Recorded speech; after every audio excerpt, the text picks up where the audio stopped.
Hello everyone, today is Vav Tammuz and we are about a week since the Chav Tes, the 29th day of Sivan. What happened on 29th of Sivan? That's when the spies when the story on the Bible, the spies went out to spy the land. So right now we're literally in the first week of the 40 days.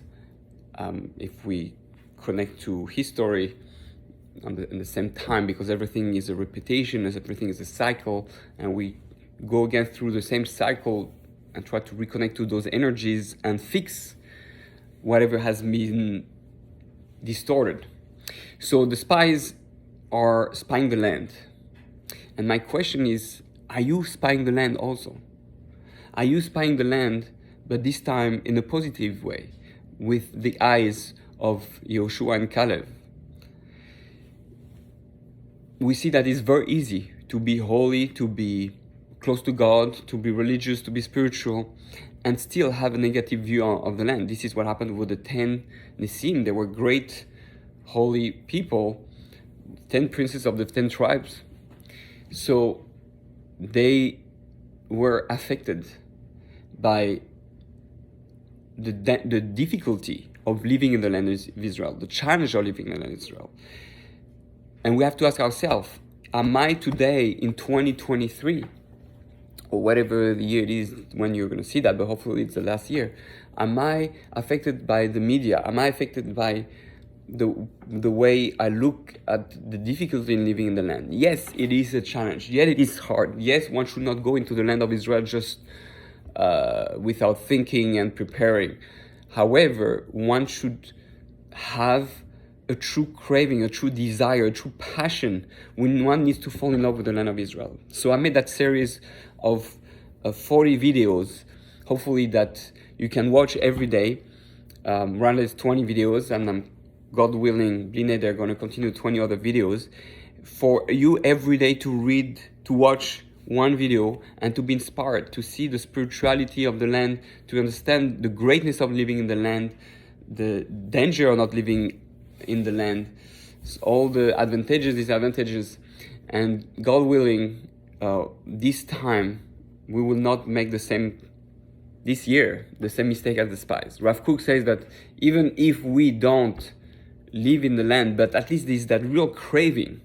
Im lo ale et Yerushalayim la'rosh simchati, right? If the climax of my joy is not Yerushalayim, right? You understand that from all the joy you have in the world, even at the wedding we break a glass, to remember that at the climax of all my joy, really, it's my desire to be in Yerushalayim. Do you have that desire constantly in you, that I can't wait the day till I'll be in Yerushalayim? That's all what I want.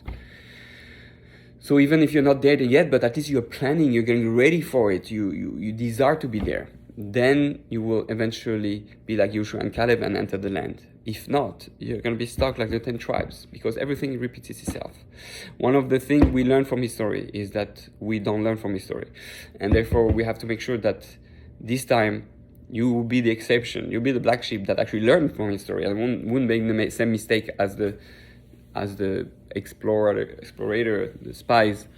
And in doing that, we'll fix the chet of the Meraglim, and we will rebuild the temple. We will have the rebuilding of the Beis Hamikdash, because otherwise that's as if we destroyed it this year again.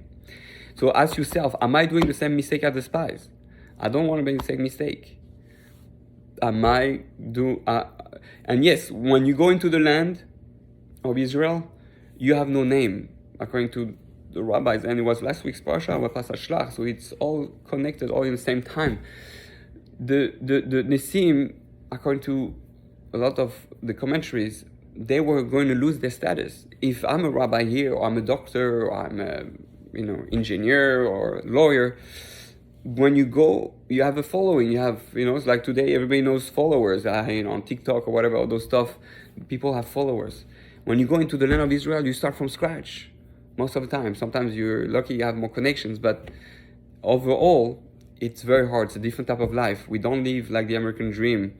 Things are smaller, and it's more intense. It's more The life there is more intense, the people are more intense, but it's a sacrifice to make in order to gain the spiritual goodness of the land. And it's almost choosing between spiritual and physical. Although the land of Israel is full of beautiful physical things, what do you live for? Do you live for the spiritual, or do you live for the physical? Are you ready to crush, to press like those olives, to press the olives, to press the grape to get the wine, to get the oil? Or no, you don't want to make the effort.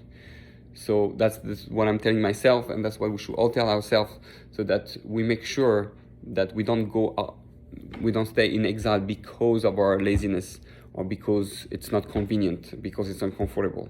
We only grow when we become uncomfortable. So God willing, may we all be able to make the right choice this year or the coming years. But at least, even if we don't move right away, have a true desire and love for the land of Israel and the Jewish people and the Yerushalayim and the rebuilding of the temple. God willing, it'll be the last year in exile. So I put the link below. Watch the videos and get inspired.